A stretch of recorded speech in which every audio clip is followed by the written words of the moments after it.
नमस्कार, मी ऋषिकेश जोगदंडे तुमच्या सर्वांचं पुनश्च एकदा द टाइम्स ऑफ पुसदच्या एका नवीन आणि विशेष अशा भागामध्ये तुमच्या सर्वांचं सहर्ष असं स्वागत करतो। आपले जे पुसद जे आपला तालुका आहे त्यामधील जे सरकारी ऑफिस आहे त्यांच्या मार्फत जे वेळोवेळी करण्यात आलेले किंवा करण्यात येणारे जे कारनामे आहे आपण आपल्या चॅनलच्या माध्यमातून नेहमीच उघडकीस आणतो आणि जनतेपर्यंत ते पोहोचवायचा प्रयत्न करतो।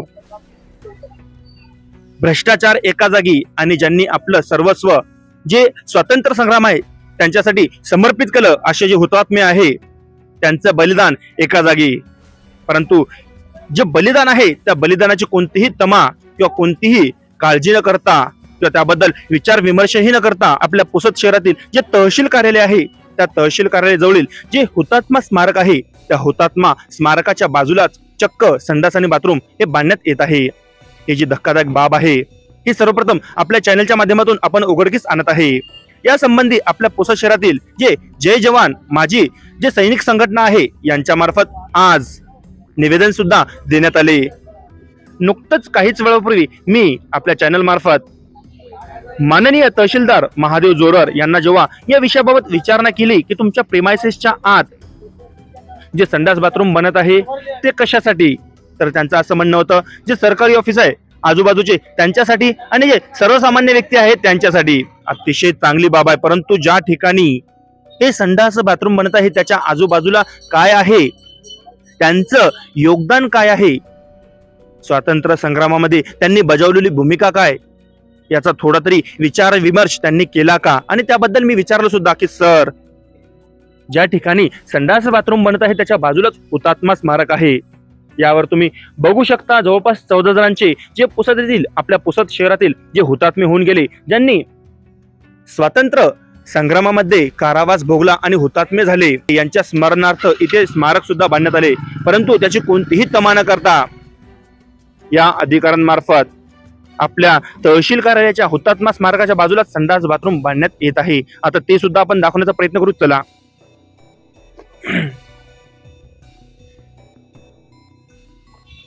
अगदी जर तुम्ही बघितलं तर माझ्या 2 ते 3 मीटर अंतरावर, 3 मीटरही नाही म्हणता येत, 1 ते 2 फुटावर किंवा 3 फुटावर जास्तीत जास्त आपण बघतो की जे हुतात्मा स्मारक आहे आणि त्याच्याच बाजूला आता हे जे सदर बांधकाम आहे ते सार्वजनिक बांधकाम विभाग पुसद यांच्या मार्फत करण्यात येत आहे। आता याबद्दल तेही विचारलं तहसीलदार साहेबांना की सर तुम्ही या संदर्भात कोणती परमिशन दिलेली आहे का, तर त्यांचं नाही असं म्हणणं होतं।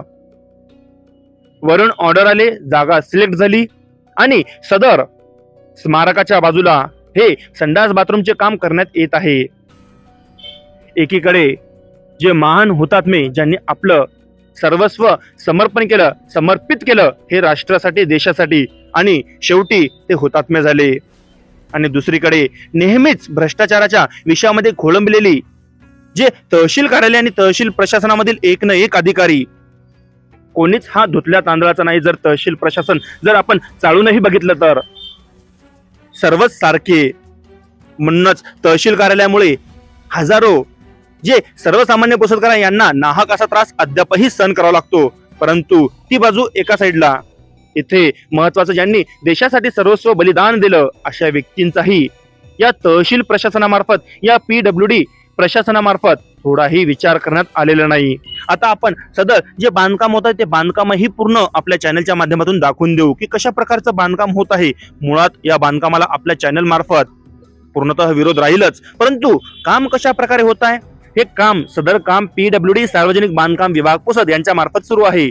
आता तहसीलदार साहेब यांच्या मार्फत सांगितल्याप्रमाणे सदर हे जे संडास बाथरूम आहे हे इतर जे सर्वसामान्य व्यक्ती आहेत त्यांच्यासाठी आणि जे इतर प्रशासकीय विभाग आहे त्यांच्यासाठी, मुळात म्हणजे त्यांना हीच जागा सापडली, इतर प्रशासकीय ठिकाणी किंवा प्रशासकीय कार्यालयाच्या बाजूला जागाच नाही असाही प्रश्न इथे निर्माण होतो। या विषयावरही तुम्ही लक्ष देणे गरजेचे आहे। चला आपण एकदा बघून घेऊ। आता माझ्या अंदाजीने ज्याप्रमाणे आता आम्हाला तहसीलदार साहेबांनी सांगितलं की सदर हे जे संडास बाथरूम आहे, आता तुम्ही संपूर्ण बघून घ्या। मे बी हे जे बनत आहे हे सेप्टिक टँक असावे, बरोबर? तुम्हीच बघा लांबी, रुंदी, खोलीकरण कशा प्रकारचा आहे, जास्त काही मी बोलत नाही। यामधून स्पष्ट दिसून येते आता जेवढेही सिव्हिल इंजिनियर कन्स्ट्रक्शन जे एरियामधले किंवा त्या विभागामधले जे व्यक्ती असल, जे शासकीय तारतम्य जुळणारं हे बांधकाम वाटते का? तुम्हीच तुमच्या भाषेत सांगा. मुळात हे जे बांधकाम होत आहे हे चुकीचं आहे. हुतात्म्य स्मारकाच्या बाजूला बांधकाम करणे ही अतिशय लज्जास्पद लाजिरवाणी बाब आहे. कुठेतरी त्यांच्या बलिदानाला आपण विसरून गेलो हे यामधून स्पष्ट उल्लेखित होते. परंतु ज्याप्रमाणे म्हटलं, जे याची खोलीकरण व्हायला पाहिजे किंवा इतरही जे याचं बांधकाम कन्स्ट्रक्शन व्हायला पाहिजे ते योग्य पद्धतीने झालेलं आहे का, हे मी नाही सांगत. तुम्हीच जे डिपार्टमेंटचे किंवा त्या विभागाशी संबंधित किंवा जे कन्स्ट्रक्शन करणारे व्यक्ती आहे, माझे बरेच सिव्हिल इंजिनियर मित्र आहे, नेहमी माझ्या व्हिडिओवर कमेंट करतात, त्यांनाही माझं नम्र आवेदन आहे की तुम्ही या विषयासंदर्भात बोला. ज्या चुकीच्या घटना घडत आहे, पुसदकरांनी एकत्र येऊन एकजुटीने राहून त्याविरुद्ध लढा हा दिलाच पाहिजे. आज या ठिकाणी बांधकाम झालं, उद्या दुसऱ्याही जे महापुरुषांचे पुतळे आहे, स्मारक आहे, त्याच्या बाजूलाही अशा प्रकारचे बांधकाम होऊ शकते. ही अतिशय भयावह बाब म्हणावी लागेल. आपल्या चॅनल मार्फत ही जी घटना या ठिकाणी आपण उघडकीस आणत आहे, या घटनेला पूर्णतः आपण विरोध करणार आहे. नक्कीच तुम्ही सुद्धा एक विरोधाचा आवाज कमेंट बॉक्सच्या माध्यमातून आणि आपली बातमी सर्वांपर्यंत शेअर करा. ही बातमी सर्वात जास्त शेअर होणे गरजेचे आहे. आज एक घटना घडली, ज्याप्रमाणे उल्लेख केला, आणखीही पुसद शहरात इतरही ठिकाणी अशा प्रकारच्या घटना घडू शकतात. एकीकडे ज्याप्रमाणे म्हटलं, सर्वस्व बलिदान करणारे हुतात्मे आणि दुसरीकडे भ्रष्टाचाराने लिप्त असलेले पुसदचे अधिकारी, पदाधिकारी, कर्मचारी आणि त्यांच्या मार्फत करण्यात येणारे अशा प्रकारचे भ्रष्ट काम. आता यावर तुम्ही तुमचा अभिप्राय, तुम्ही तुमची कमेंट नक्कीच आपल्या कमेंट बॉक्स मध्ये नोंदवा. आज या विषयासंदर्भात मी माननीय तहसीलदार महादेव जोरवर यांना सविस्तर तर बोललोच. नक्कीच या घटनेला आपला पूर्णतः विरोध असून हे बांधकाम लवकरात लवकर थांबण्यात यावं याकरिताही आपण माननीय तहसीलदार महादेव जोरवर यांना बोलण्यात आलेलं आहे. आता बघू सदर बांधकाम थांबते की हुतात्मे यांच्या बलिदानाची पर्वा न करता, चिंता न करता हे बांधकाम जशाला तसे उभे होते. बघत राहा द टाइम्स ऑफ पुसद. धन्यवाद.